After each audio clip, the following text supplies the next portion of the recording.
अस्सलामुअलैकुम। प्रोग्राम अक्स बरक्स के साथ मैं हूं शाइस्ता शहजाद। नाज़रीन, 27वीं आईनी तरमीम के बाद अब तक सियासी इस्तेहकाम नहीं आ सका और अपोजिशन जमातों की जानिब से ताहाल इस पर तनकीद का सिलसिला भी जारी है। पाकिस्तान तहरीक इंसाफ के रहनुमा असद कैसर मीडिया से गुफ्तगू में कहते हैं कि 26वीं और 27वीं आईनी तरमीम से अदालतों को मुकम्मल तौर पर मफलूज कर दिया गया है। 27वीं आईनी तरमीम के खिलाफ भरपूर आवाज उठाएंगे। मजीद कहते हैं कि पीपल्स पार्टी से हमें बड़ी तवक्कुआत थी। हमारा ख्याल तो ये था कि पीपल्स पार्टी भुट्टो के आइन के लिए अपनी सियासत कुर्बान करने के लिए अवाम के साथ खड़ी होगी। नवाज शरीफ ने वोट को इज्जत दो का नारा लगाया, लेकिन वो भी इस पर समझौता कर गए। बानी और उनकी अहलिया के खिलाफ एक झूठा प्रोपेगेंडा किया जा रहा है जिसे बंद होना चाहिए। लेकिन दूसरी जानिब हुकूमत 27वीं आईनी तरमीम के फौरी बाद अब एक और तरमीम यानी कि 28वीं आईनी तरमीम लाने की तैयारी में है। मुस्लिम लीग नून के रहनुमा और वजीर आजम के मशीर राना सनाउल्लाह कहते हैं कि 28वीं आईनी तरमीम जल्द लेकर आएंगे और वो मंजूर भी हो जाएगी। 28वीं आईनी तरमीम अवामी इशूज पर है। इस तरमीम को पास करना पार्लियामेंट का हक है और जजेस ने इनके तहफ्फुज का हल्फ उठाया हुआ है। एक जज को ये जेब नहीं देता कि वो खुद को सियासी एहतजाज में मुलव्वस करे। जिन लोगों ने इस पर इस्तीफे दिए हैं उनके जाती मकासिद हैं।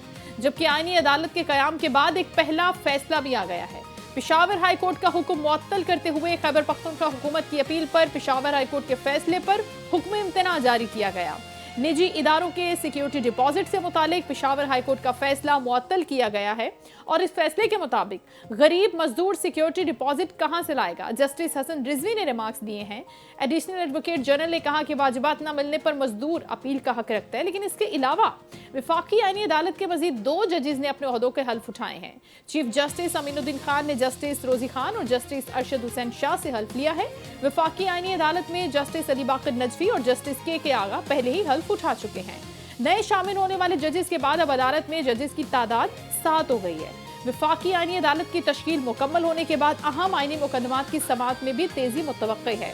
आजाद जम्मू कश्मीर में वजीर आजम चौधरी अनवारुल हक के खिलाफ तहरीक अदम एतमाद भी कामयाब हो गई है और फैसल मुमताज राठौर और वजीर आजम आजाद कश्मीर मुंतखब हो गए हैं। वजीर आजम आजाद कश्मीर के उम्मीदवार फैसल मुमताज राठौर को 36 वोट मिले हैं, जबकि करारदाद के हक में 36 वोट, जबकि 2 मुखालिफत में आए। फैसल मुमताज राठौर आजाद कश्मीर के 16वें जबकि मौजूदा असम्बली के अब 4थे वजीर आजम बन गए। तो सबसे पहले हम शो में बात करेंगे पाकिस्तान तहरीक इंसाफ के मसाइल के हवाले से, और इस पर बात करने के लिए हमें दावत दी है लतीफ़ खोसा साहब, पाकिस्तान तहरीक इंसाफ के सीनियर रहनुमा हैं, लॉ एक्सपर्ट हैं। उनको हम वेलकम करेंगे। अस्सलाम वालेकुम सर। जी वालेकुम सलाम। बहुत शुक्रिया सर आपके वक्त का। सबसे पहले तो 27वीं आईनी तरमीम पर हम बात कर रहे थे बहुत दिनों से, वो कामयाब भी हो गई और उसके बाद आईनी अदालतों के हवाले से मैंने पूरी डिटेल बताई कि उनका भी क़याम हो गया और उनके जो चीफ जस्टिस साहिबान हैं उन्होंने ओहदों के हल्फ भी उठा लिए हैं। लेकिन इसके साथ एक दूसरा मामला जो बुशरा बीबी के हवाले से सामने आया है, वो एक मुहिम है। इससे पहले भी प्रोपेगेंडा किया गया, मुकदमात कायम किए मुख्तलिफ इकसाम के, लेकिन इसके ऊपर जो ये सारी डिटेल्स हैं जिस खातून की जानिब से ये सामने आई है, वो कह रही है कि आप इसको चैलेंज करना चाहते हैं किसी भी प्लेटफॉर्म पर करें, मैं खड़ी हूँ। आप क्या कहेंगे इस पूरे मामले पर सर? देखें, ये जो 26वीं तरमीम या 27वीं तरमीम हुई है जी, ये हमारा आइन जो है, we the people of Pakistan through the chosen representative, अब ये हमारा इमरानी मुआहदा जो है ये पाकिस्तान के अवाम ने, और ये उससे डिपार्चर है, हटके है कि I field marshal hereby promulgate the 1962 constitution, जो 62 का आइन था वो फर्द वाहिद ने दिया था, डिक्टेटर ने दिया था, एक फील्ड मार्शल ने दिया था, खुद साख्ता फील्ड मार्शल अयूब खान ने।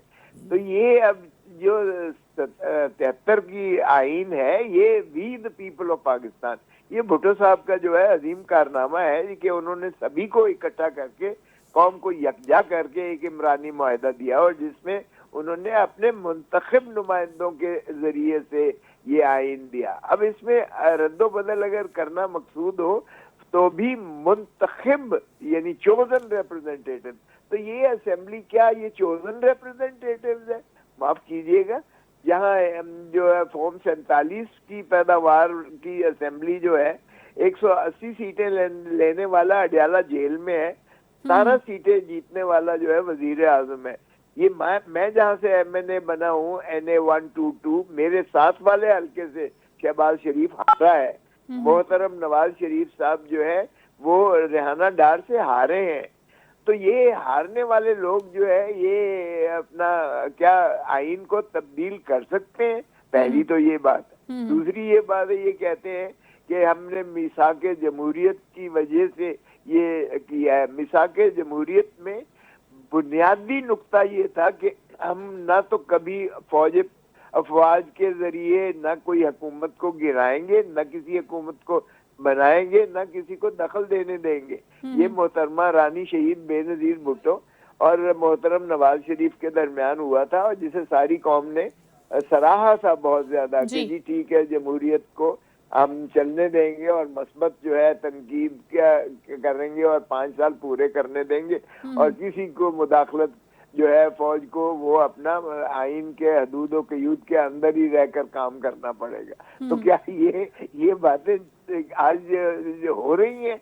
और फिर जिस तरह से ये वफाकी ये जो है आइनी अदालत बनाई गई है, देखें ये एक जरदारी साहब का भी एक अजीम कारनामा था कि 18वीं तरमीम के जरिए उन्होंने फिर मुत्तफिका तौर पर उन्होंने सारी ये तरामीम की थी। उसमें भी कोई आईनी जो है अदालत नहीं बनाई गई थी, और उसमें भी ये मुंजबित कर दिया गया था कि सीनियर मोस्ट जज जो है वही सुप्रीम कोर्ट का चीफ जस्टिस बनेगा। चले, जब ये बातें तो सर खोसा साहब ये बातें उस वक्त डिसाइडेड थी जब 18वीं तरमीम आई, और इस पर आप कह रहे हैं कि ये मुत्तफिका तौर पर सब लोगों ने इस पर बात की, 9 माह का अरसा लिया, डिस्कशंस की, और उसके बाद जाकर एक तरमीम आई।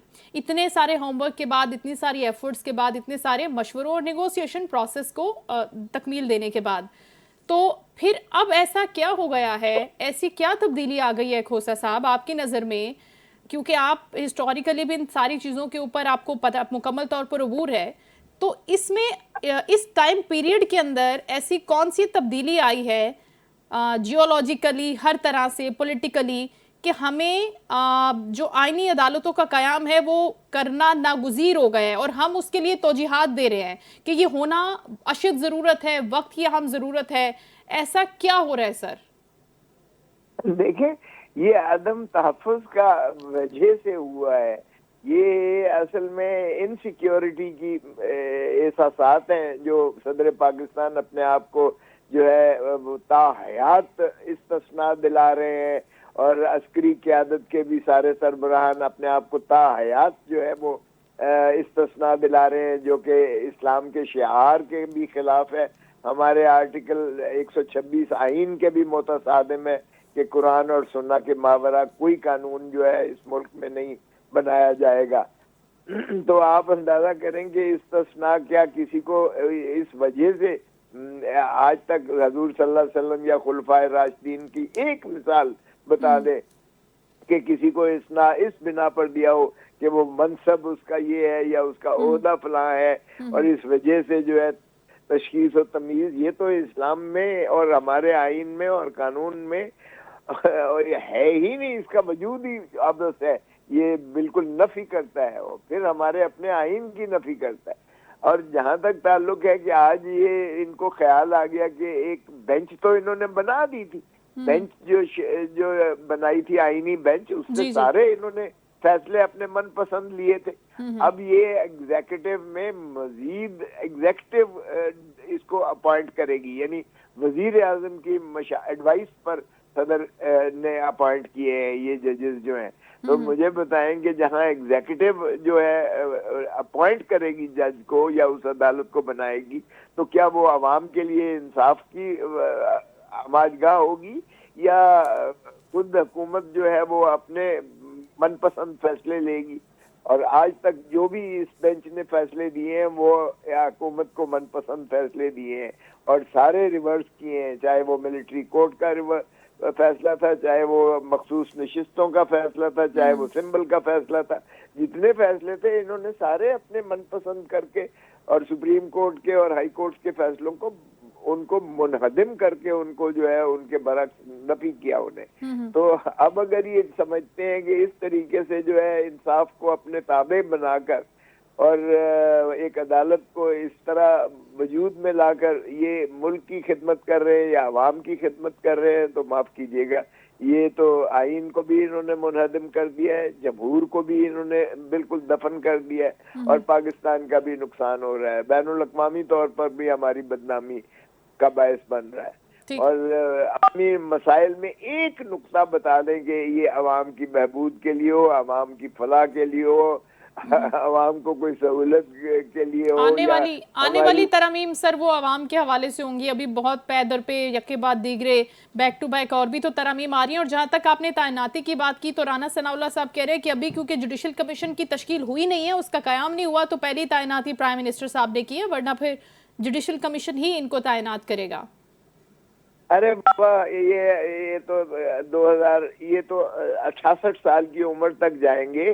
ये अभी 5-5, 7-7 साल जो है, ये 10-10 साल तक ये जज साहिबान ये रहेंगे, इसलिए छोड़े इनको। जो है आपने क्या वो करना है, और बाकी अगर इनकी मशावरत से और इसी कमीशन की मशावरत से बनेंगे तो जुडिशल कमीशन में भी हुकूमत की जो है भरमार है, हुकूमती नुमाइंदों की। उसमें भी 8-4 की रेशो है, 8 हुकूमती लोग हैं और 4 जो हैं वो जजेस जुडिशरी से हैं, तो इसलिए वो भी तो फिर वो भी फिर एक मेजोरिटी का जो डिसीजन होगा, डेफिनेटली उधर ही डिसीजन होगा। तो सर, कराची से वकला जो हैं वो एक बहाली आइन के हवाले से एक तहरीक का आगाज करने जा रहे हैं कि हम इसके ऊपर भरपूर आवाज उठाएंगे, जिसमें जस्टिस मंसूर अली शाह जो अब अपने ओहदे से मुस्तफ़ी हो गए हैं, वो भी कराची आ रहे हैं ज़राए के मुताबिक। और क्या रोल हो सकता है उनका? डू यू थिंक कि ये एक इफेक्टफुल इन्फ्लुएंस रखने वाली वॉइस हो सकती है फॉर जुडिशरी, और कि वो समझ रहे हैं कि ये अदलिया पर हमला है, अदलिया की आज़ादी पर हमला है,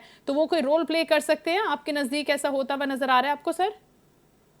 देखें, हम तो बिल्कुल ये कल हमने बुलाई है lawyers action committee, all Pakistan lawyers action committee का कल हमने इधर इजलास बुलाया है। उसमें सारे पाकिस्तान से हमारे जो नुमाइंदगान हैं वो आ रहे हैं, और उसमें हम लाया अमल बिल्कुल बनाने जा रहे हैं। और उसमें जो है उसी तरह जिस तरह हमने पहली एक लॉयर्स मूवमेंट चलाई थी, जिसको दुनिया सारी ने सराहा था, और जो मुक्के दिखाने वाला मुशर्रफ था उसको भी बिलाखिर दुम दबा के भागना पड़ा, और हमने जमहूरियत भी बहाल करवाई थी और अदलिया को भी बहाल करवाया था। तो हम उसी जो है तो बिल्कुल उस पर करने जा रहे हैं। और अगर मंसूर अली शाह साहब या दीगर अतर मिनल्ला साहब या दूसरे जज साहबान जो मुस्ताफी होने जा रहे हैं, अगर वो भी शामिल होते हैं तो फाबेहा बिल्कुल शामिल हो। लेकिन हमारी लॉयर्स जो है कम्युनिटी वो इस पर मुत्तहिद है। उधर से अली अहमद कुर्द आ रहे हैं, उधर से जो है अपना कराची से भी आ रहे हैं, मुनीर मलिक साहब आ रहे हैं, इधर हामिद खान है, इधर सारे हमारे जितने साबका जो सीनियर और लोग हैं इनको किसकी सपोर्ट हासिल होगी? इनको जाहिर है अब पीएमएलएन की, पाकिस्तान पीपल्स पार्टी से तो कोई एक्सपेक्टेशन होगी नहीं, तो पाकिस्तान तहरीक इंसाफ से या मौलाना साहब से, दीगर जमातों से हो सकता है कि कोई एक्सपेक्टेशन हो। तो पाकिस्तान तहरीक इंसाफ, क्योंकि असद कैसर साहब कह रहे हैं कि हम भरपूर आवाज उठाएंगे इस तरमीम के खिलाफ, 27वीं यानी तरमीम के खिलाफ, तो किस तरह से साथ दे सकते हैं या प्लान कर सकते हैं पाकिस्तान तहरीक इंसाफ की तरफ से? देखें, जहाँ तक ताल्लुक है तहरीक तहफ़्फ़ुज़ आईन पाकिस्तान, जिसको हमने अचकज़ई साहब की सरबराही में इसका बनाया था, जिसमें अख्तर महंगल साहब भी हैं, जिसमें पीर पगाड़ो साहब की भी जमात मौजूद है, जिसमें हमारी जो है और दीगर जमातें भी हैं, MWM है, अलामा नासिर, और इसी तरह तहरीक सुन्नी इत्तेहाद भी है, PTI भी है उसमें।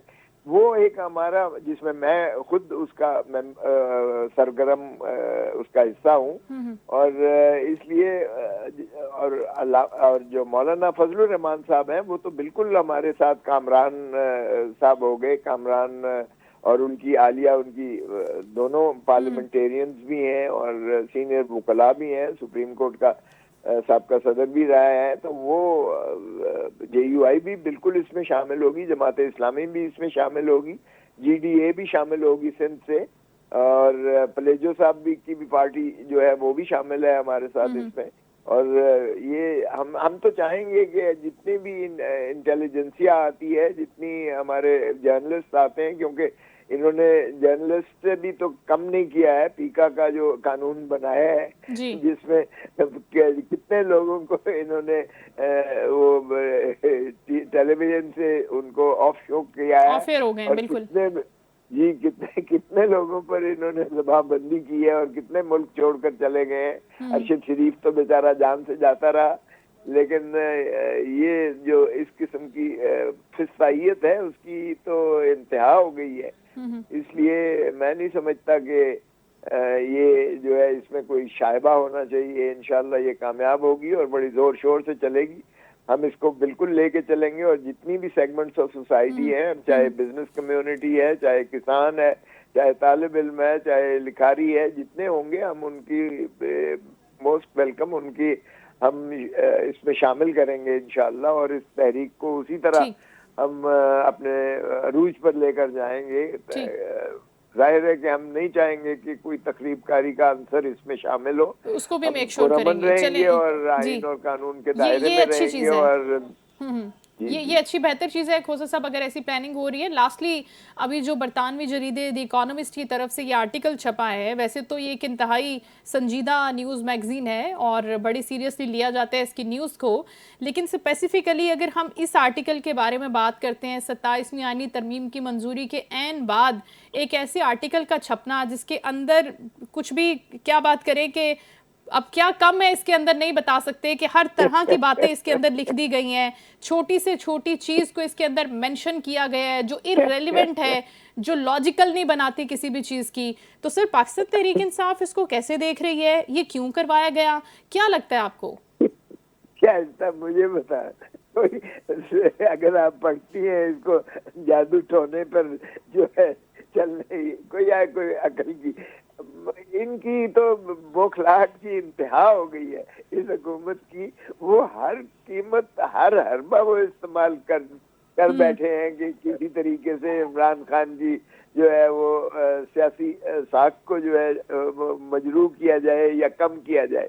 अच्छा, उल्टा होता ये है कि इनका हर कदम, हर अमल जो है इनका वो काउंटर प्रोडक्टिव होता है। वो इमरान खान इससे और ज्यादा लोगों को जोड़ता चला जाता है, उसकी हमदर्दियां और बढ़ती चली जा रही हैं और इनके खिलाफ जो है गम और गुस्सा और गैज़ो गज़ब और नफरत जो है वो बढ़ता चला जा रहा है। तो इसकी तो सर एपिसोड्स किए ना इन्होंने, इसके लिए तो इन्होंने सीरीज लॉन्च की थी। पहले वो शादी वाला मामला, पूरा खुला का मामला, उसको डाइवर्सिफाई किया, टेलीविजन पर हमने ब्रेकिंग्स की, शोज किए।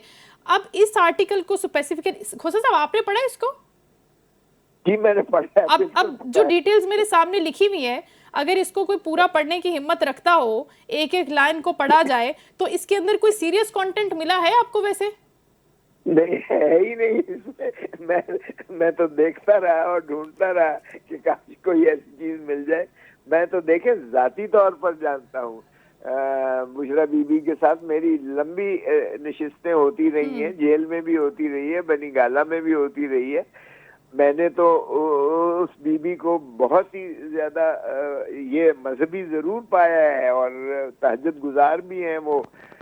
इसमें कोई शायबा नहीं है कि उनको जहर देने की भी कोशिश की गई, लेकिन वो बहुत ही मजबूत आसाब की जो है शख्स है और बहुत ही वो, मैं समझता हूँ चूंकि तहज्जुद गुजार है इसलिए वो उसने जो उसको 7 दिन उसके जो यानी उल्टियां करती नहीं और वो जो है उनके कान से, नाक से और उनका जो है वो पानी तक बहता रहा, क्योंकि अंदर उनका जो है जो चीज दी गई थी वो उनकी ऐसी जलन होती थी, ऐसी जलन, लेकिन अल्लाह ने उसको जो है हिम्मत दी और तकवीयत दी। और फिर उसके बाद वो सब चीजें देखने के बाद अब इस तरह का आर्टिकल पढ़ना मतलब बहुत ही मानेखेज भी है, इसकी कोई रीजन भी होगी। आपसे दोबारा भी खोसा साहब बहुत शुक्रिया, आप हमेशा बहुत खुले दिल के साथ वक्त भी देते हैं, गुफ्तगू भी करते हैं हर टॉपिक के ऊपर। और अभी शो में हम मजीद भी कुछ बातों को डिस्कस करेंगे, लेकिन यहाँ वक्त हुआ है कमर्शियल ब्रेक का। Stay with us.